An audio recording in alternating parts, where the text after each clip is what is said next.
And I'm very happy today. Well, it's about today, but it's going to be in about 2 days' time. It is when I started this project, my project, engineersinaustralia.com. I created this website on the 19th, 20th of April 2019, which means that I remember that it was Easter holiday. And I live in Brisbane, and at that time we were not going to travel. The weather wasn't very nice, was raining, and I was thinking already about creating a website, creating my project to help other engineers to become engineers in Australia. And I remember that my project was born on the 19th of April 2019. So we are celebrating 3 years of my projects. And this live session actually is live session number 147, which means that for 147 weeks, I am here every week talking about a subject related to the engineering qualification validation here in Australia, about recruitment, how you can get your first job as an engineer here in Australia, and other subjects related to engineering. So thank you very much for your support. Thank you very much for those that are following me on Instagram, those ones subscribed to my YouTube channel. I don't really have a lot of subscribers, but anyway, the ones that I've got, I believe that they're fairly loyal. And if you can hit the like button, which helps then those YouTube, Instagram, and Facebook to send my videos to more people, I appreciate. And tonight it's going to be the live session number 3 of the things that I'm talking about in terms of behavior, in terms of characteristics that will help you in your validation process. It's not quite the technical content of the validation process, but are the accessory things that will help you in this journey. So in the first one, 2 weeks ago, or almost 3 weeks ago, we spoke about mindfulness, the importance of mindfulness in the validation process. Last week, we spoke about the importance of being organized in the validation process. And tonight, I'm going to talk about how procrastination can delay your journey towards your validation process. So we will start pretty much now with the content. Just going to get my notes here. And just like to ask the question, do you consider yourself as a procrastinator? Are you a procrastinator? So I will, if you write yes, obviously you procrastinate. If you write no, you're not. I will write my answer in YouTube. I will write my answer in Instagram. And also I'm going to write my answer in Facebook. Facebook, I gotta use my iPad. So where is that? So here. So yes, I am a procrastinator. What about you guys? Lucas saying he thinks so. Yeah, thank you, Lucas. Anybody in Facebook there? Well, if you're not a procrastinator, well, please let me know how you cannot be a procrastinator, because I struggle every day with my procrastination, and I am like a professional procrastinator. So, and tonight's session is about how procrastination can hinder your validation process in many, many ways. First of all, we will look at the definition of procrastination. Procrastination is putting things off. Don't do it today what you can do it tomorrow. Something that belongs to tomorrow, not today. As I said, putting things off, not doing, or doing something else instead of that activity or task that you really need to do. And let's be frank, the validation process for those that already, for example, read the migration skills assessment booklet, for those ones that know what you need to do your validation process, the validation process is not the most, how can I say, enjoyable thing that you will do. It is boring. I can obviously confirm that it is boring. It is a lot of work. You will need to dedicate a lot of time. You will need to put a lot of effort. You will need to invest a lot of time.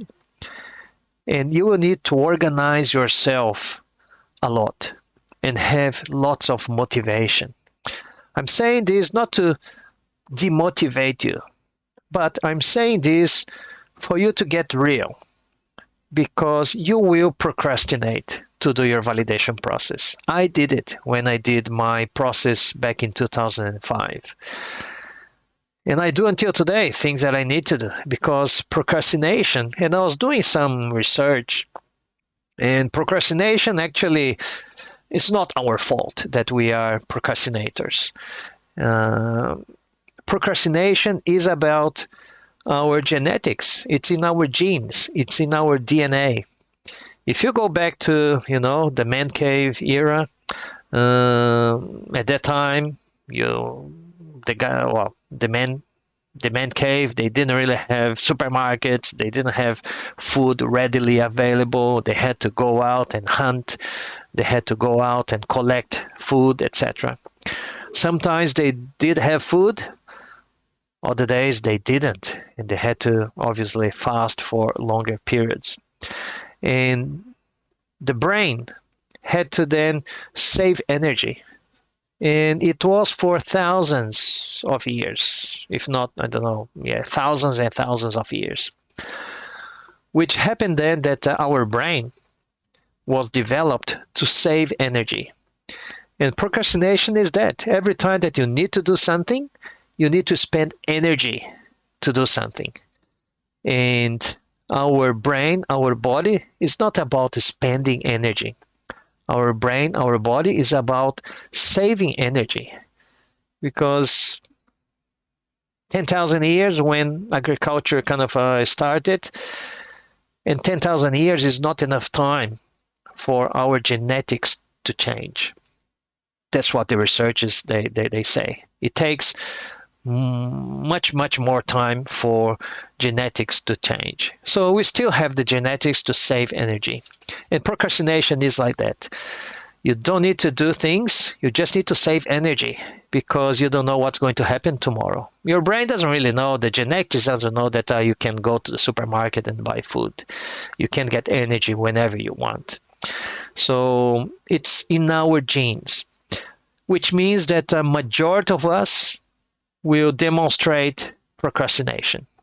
And you're not going to do. For example, another very good example is at university.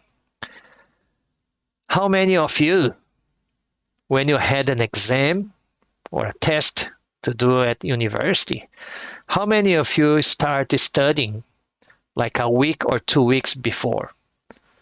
Or how many of you started to study just 1 day or 2 days before the exam? Even worse, how many of you started to study just on the night before of the exam? I can raise my hand in the last group. I was usually studying just the night before. I was doing my assignments the night before, drinking guarana and all of those things to kept awake and then do the whole night studying or doing the assignment. So next day I could be there and do my exam. Why is that? Because procrastination. You study. Oh, do I need to study today? No, I can study tomorrow. I've got another 3 days. I've got other important things and interesting things to do. And the validation process is the same. I've got some engineers that contacted me that they said to me, Gerson, I'm a bit desperate because my visa is going to expire in 2 or 3 months, sometimes even in 1 month or 2.5 weeks. And they said to me, I need to apply for the validation process so I can then apply to another visa and get a bridging visa, some sort of thing. That's what the migration agent told them. So they left, and they knew that their visa was going to expire. When you apply for a visa, you know when your visa is going to expire. So why did you leave until the last minute, until the last month or 2 weeks to start doing something? So you knew that your visa was going to expire, but that is because of procrastination. And even I have a student of my mentoring program that she contacted me saying that her visa was going to expire in 2.5 weeks and she needed to apply in 2.5 weeks for the validation process. She was very lucky that I had my mentoring program open at that time. She entered the mentoring program. She watched all the classes. She was not working because she dedicated the time to do the validation process. And in 2.5 weeks, she finished everything and she applied for the validation, and the migration agent then could apply for her visa renewal or graduate visa. And she got a bridging visa. So in the end, she was recognized and validated, and she got her graduated visa. But she left until the last minute. Why is that? Procrastination. And you can think, how many of you were already thinking about validating your qualification? For how long have you been thinking about validating your qualification, but you haven't done so? Or you are doing, but you are doing very sporadically. So I've got another student that he spent 3 years trying to validate his qualification. And then he joined my mentoring program, and then he decided after watching all the classes that he was going to do it. And he's got an interview even. His name is Walter. He's an environmental engineer. And he said that he did it in 15 days, what he didn't do in 3 years, which means that in 3 years he was just procrastinating. And when he decided to do, he had the method and he did it in 15 days. So I'm going to talk about, in terms of procrastination, why we need to fight procrastination to do our validation. First of all, because there's a lot of things that you need to do for you to do your validation. You need to get your documentation, you need to get reference letters, you need to translate documents, you need to gather documents and reports from university. You need to, maybe if you're using work experience, you need to gather then reports and work that you did as an engineer. You need to get evidences. You need to organize all of this documentation and evidences. You need to do some study. You need to study English, so you need to get your English test. You need to get your minimum English test. You need to start thinking about the organization of your career episodes.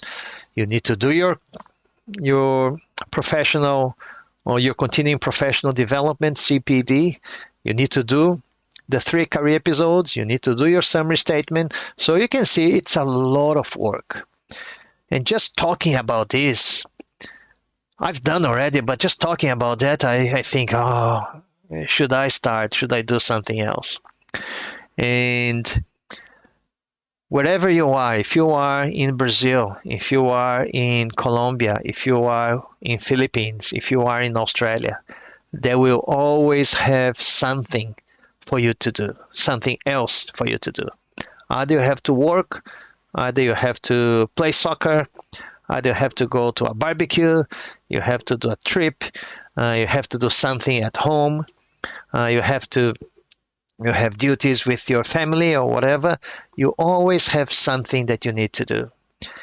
And procrastination will be there because the validation process, as I said, is boring and is laborious. It will take a lot of time.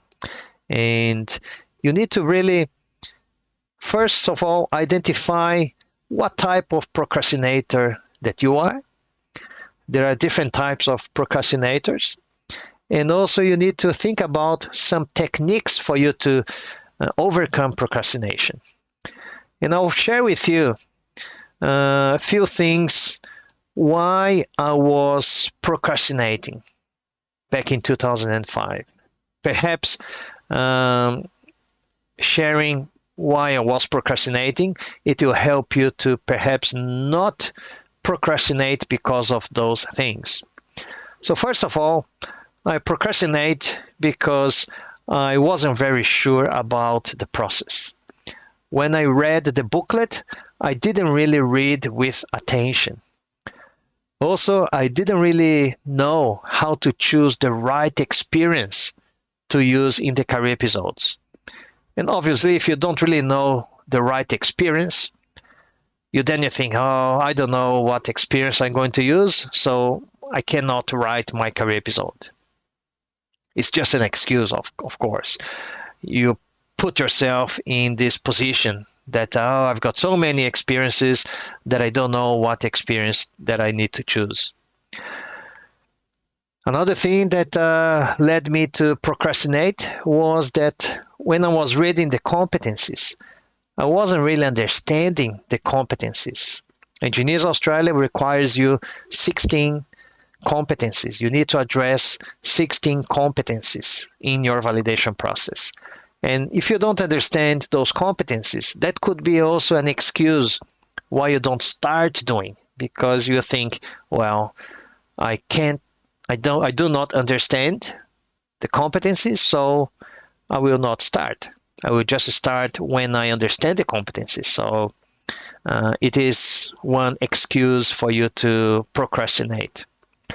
Also, you can think that your English is not very good, and therefore you're not going to start because you just want to start when your English is really good. Another thing that got me to procrastinate was that I was working, and I knew that for me to do my validation process, I had to perhaps not work too much. Or perhaps I had to not work at all. So I had time to dedicate to my validation process. And perhaps I didn't really want to do that. And also, I arrived in Australia with my wife. So we were doing a lot of short trips. We're doing sightseeing. At the end of the day, Australia obviously was a new place. So instead of going to the beach, or instead of doing a short trip, was I going to do my validation process? Probably not. But if you're really determined to do it, perhaps you need to do that. But in the end, all of those were simply excuses because I am a very good procrastinator. And all of those things, they were in my mind just saying, don't do this, don't do this, do the other thing instead. Go out to your friends, go and do a little bit more work, go and do that short trip. Read again the booklet. Because if you're reading the booklet, you're not doing your validation process, you're not writing, you're not organizing. But reading can be a good thing if you read with attention. So the procrastinator statement says, why do it today if we can always do it tomorrow? So how many times did you pick yourself saying that? Even today, have you done something today that you shouldn't really be doing because you had to do something else? I did it during the holiday. We're doing some refurbishment here in our place, and I had to do painting, and I hate painting. And I knew that my wife, she had other things that she wanted to do. So I ended up asking her, apart from painting, is there anything else that you want me to do? And she said, oh, yeah, there's this and there's that, there's other things. So I ended up doing a whole heap of other things that she wanted to do. But I really needed to paint because I put myself that in this holiday I was going to paint the house from outside. And I did yesterday, or did the day before as well. I was going to do today, but I didn't. But I'll do it tomorrow. So I thought even today, I said, well, I can do it tomorrow. I'm not going to do today. I ended up doing other things, important things, but I kept myself busy. And that is one type of procrastinator. Is the active procrastinator.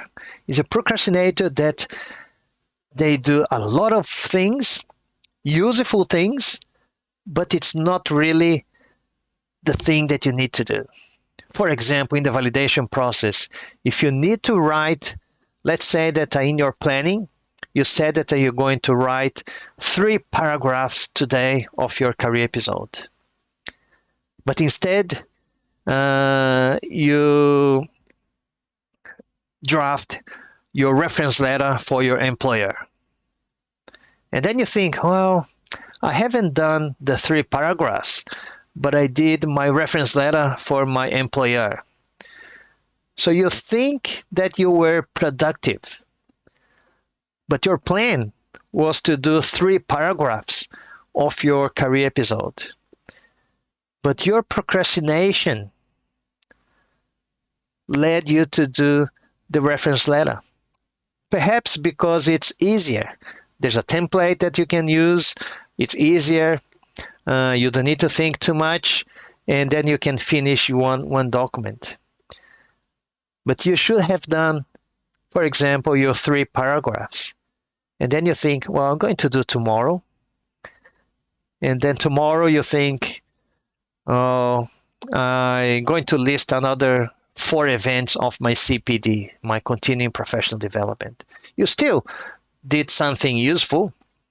You kept yourself busy, but you did not do what you were supposed to do. And that is procrastination as well. So, and that's the difference between procrastination and laziness. The procrastinator is not a lazy person. The lazy person doesn't do anything. But the procrastinator will do something else instead of that task. So think about it. That is the active procrastinator. So other things that then you can do to overcome procrastination. For example, prioritize your time.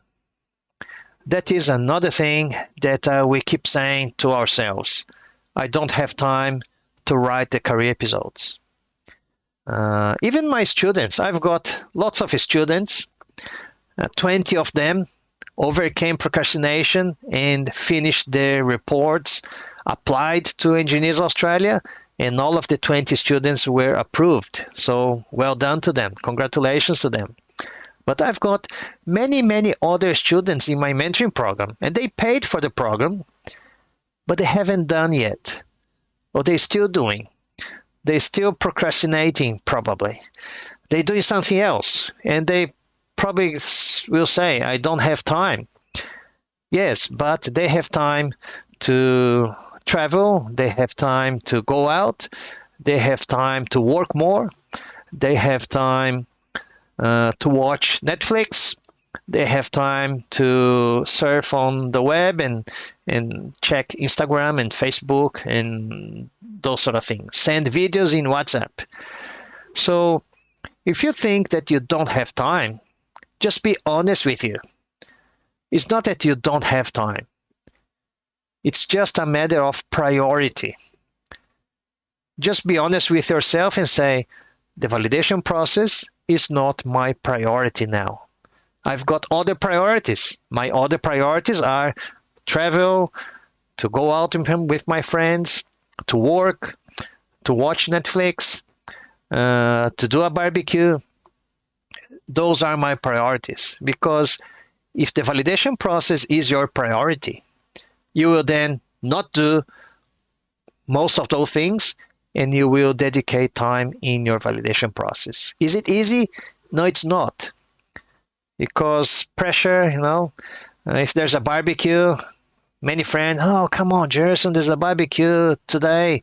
Somebody else is going back to Brazil, or somebody else is celebrating something.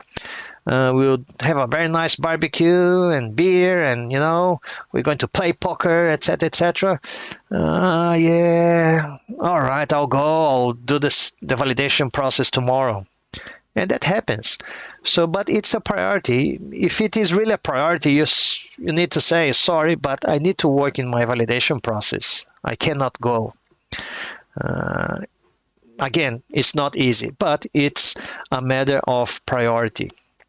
Another thing could be money. People could say, I'm not going to start my validation process because I don't have money. You need money to do your validation process. You need to do your English test. It's going to cost you about, I think, $400 for your English test. You need to pay the fee with Engineers Australia, about 800 and something dollars there. You need to pay for your translation. You need to pay for maybe other things. And you may say, no, I don't have $2,000 now, so I'm not going to do the validation process. But again, it's a matter of priority. How many things you can do to save money? How many other things you can do to perhaps make some money?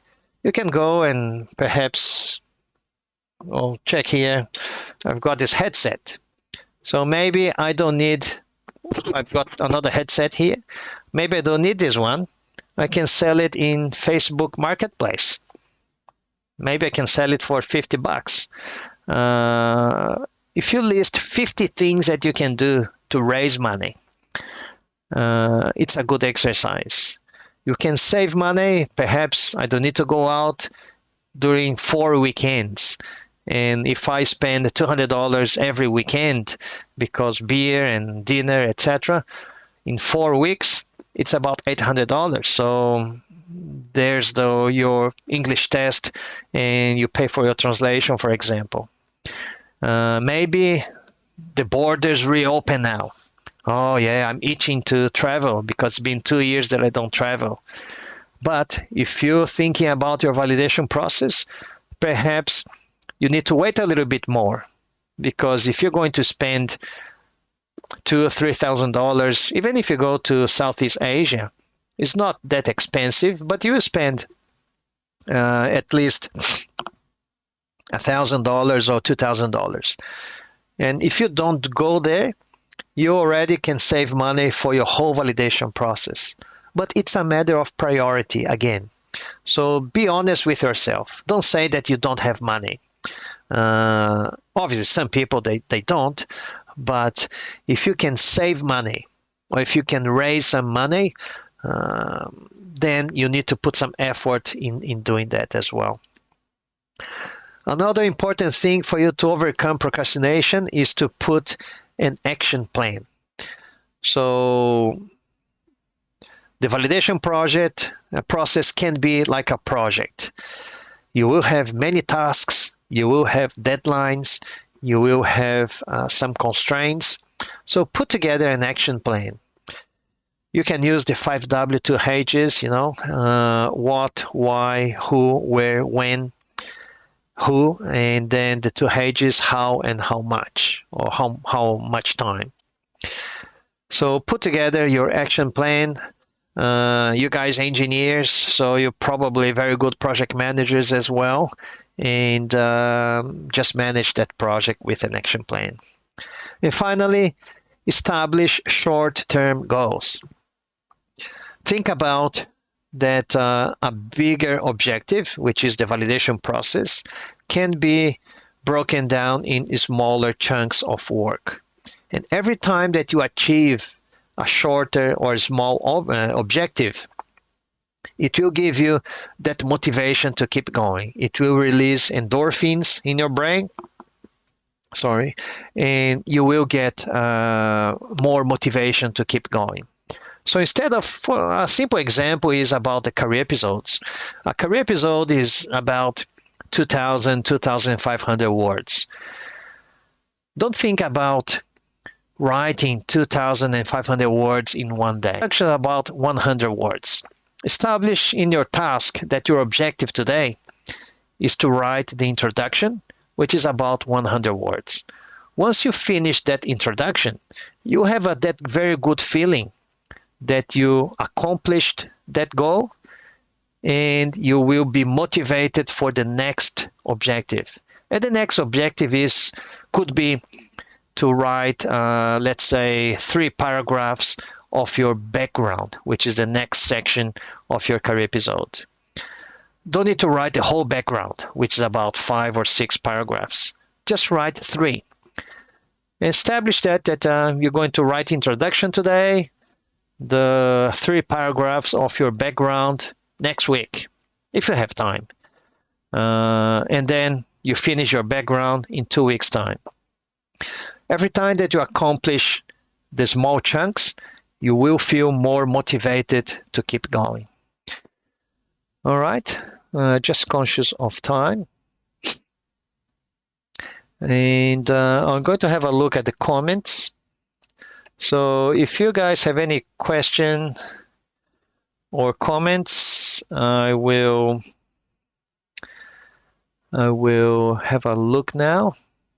Yeah, Lucas is saying in YouTube, I procrastinated my English exam for a few years because I was afraid of failing. When the pandemic started, I stopped keeping my studies and didn't apply. In December, I decided to apply anyway and got a C1. I'm not sure what a C1 is, Lucas, but looks like it's a good mark. So well done and congratulations. Yes, and thank you for subscribing to my channel, Lucas. I appreciate that.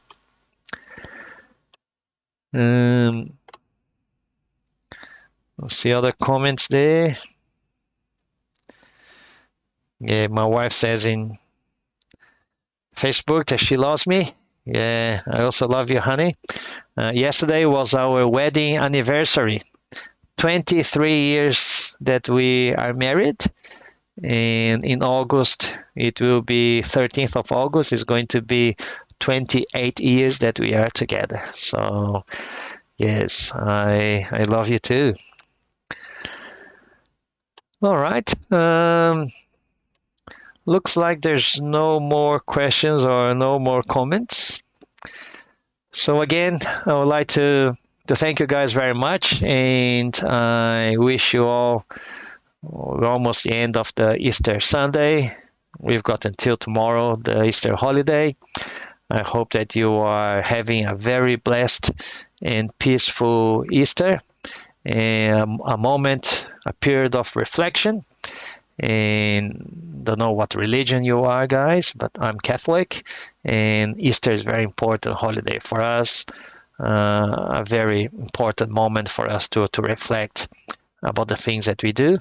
And even though today is holiday, I wanted to be here because I have this commitment with you that it could be a holiday, it could be raining, it could be sunny, it could be having a disaster, whatever. But I'm here showing my commitment with you, sharing my experience, sharing my knowledge, and to help you to have a better journey in your validation process. So this was the last of the 3 live sessions about behavior and other characteristics that will help in your validation process. The other 2 lives, they are in my YouTube channel. You can go back there and watch them. I would appreciate if you could hit like in Instagram or YouTube or Facebook, wherever you are. And if you can subscribe to my channel in YouTube and maybe follow me in my Instagram. And also to remember you guys that I have my free online workshop. And the name of the workshop is I Want to Become an Engineer in Australia. And if you want to register yourself there, I'm going to put the link in there. I just engineersinaustralia.com/free workshop. You can register there. I'm just updating a few things. So hopefully I will be finishing in a couple of weeks if I don't procrastinate too much. And you can register. You will receive an email confirming your registration. And hopefully in a couple of weeks' time, I will have the videos ready for you to watch. Okay? All right. I would like to Lucas saying in YouTube, it's an European classification. He got 7 in IELTS. Well, very well done, Lucas. You need just 6 in all of the 4 bands minimum for you to start your validation. 7 is really, really good. Well done. So you don't need to have that worry about English in your validation process. It's just about then your CDR application then. Okay. Well, thank you guys very much. And next week, next Sunday, 8:30 p.m. Brisbane time, 7:30 a.m. in Brasilia time, I will be here talking about, I'm probably going to talk about, many people ask me about, to talk about how to get the first professional job in Australia. So I will choose a subject in relation to that series that I've got. And I'll talk about something that will help you to get your first job here in Australia. All right. Thank you very much, guys. And I'll see you next Sunday, 8:30 p.m. Brisbane time. I'll see you then. Bye-bye.